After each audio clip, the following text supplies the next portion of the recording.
नमस्कार दोस्तों। कैसे हैं आप लोग। भारत अमेरिका पर लगाए 100% टैरिफ। अरविंद केजरीवाल ने की सरकार से सिफारिश। क्या है मामला, जानते हैं विस्तार से। आम आदमी पार्टी के राष्ट्रीय संयोजक अरविंद केजरीवाल ने गुरुवार को भारत से अमेरिकी आयात पर ज़्यादा शुल्क लगाने की बात कही। उन्होंने कहा कि पूरा देश इस फैसले का समर्थन करेगा। एक प्रेस कॉन्फ्रेंस के दौरान उन्होंने कहा, अगर अमेरिकी राष्ट्रपति डोनाल्ड ट्रंप ने 50% टैरिफ लगाया तो हमें अमेरिका पर 100% टैरिफ लगाना चाहिए। क्या हम एक कमज़ोर राष्ट्र हैं? यह 140 करोड़ लोगों का देश है। हमारे पास एक बहुत बड़ा बाजार है। केजरीवाल ने कहा कि दूसरे देश झुके नहीं, बल्कि उन्होंने ज़्यादा टैरिफ लगाए और भारत को भी ऐसा करना चाहिए।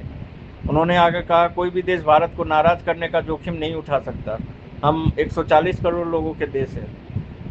उन्होंने यह भी आरोप लगाया कि बीजेपी नीति केंद्र सरकार ने अमेरिका से आयातित कपास पर 11% शुल्क माफ करने का फैसला किया है, जिससे स्थानीय किसानों का कारोबार प्रभावित हो सकता है। गुरुवार को सरकार ने कपास के शुल्क मुक्त आयात को 3 महीने के लिए और बढ़ा दिया, जिसके समय सीमा 31 दिसंबर तक बढ़ गई है।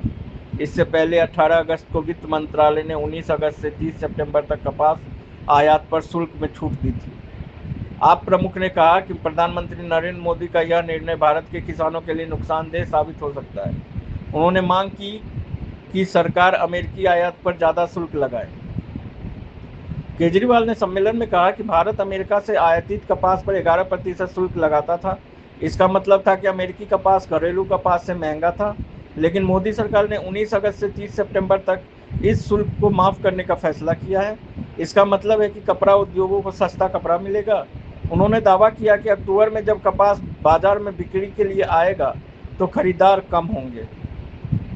केजरीवाल ने अमेरिकी कपास पर 11% शुल्क माफ करने के फैसले की आलोचना की और कहा कि शुल्क को पूरी तरह हटाने के बजाय उस स्तर तक बढ़ाया जाना चाहिए था। उन्होंने कहा कि उनकी पार्टी चाहती है कि केंद्र अमेरिकी कपास आयात पर 11% शुल्क फिर से लागू करे। आज के लिए इतना ही। तब तक सुरक्षित रहें, सतर्क रहें, स्वस्थ रहें। जय हिंद, जय भारत।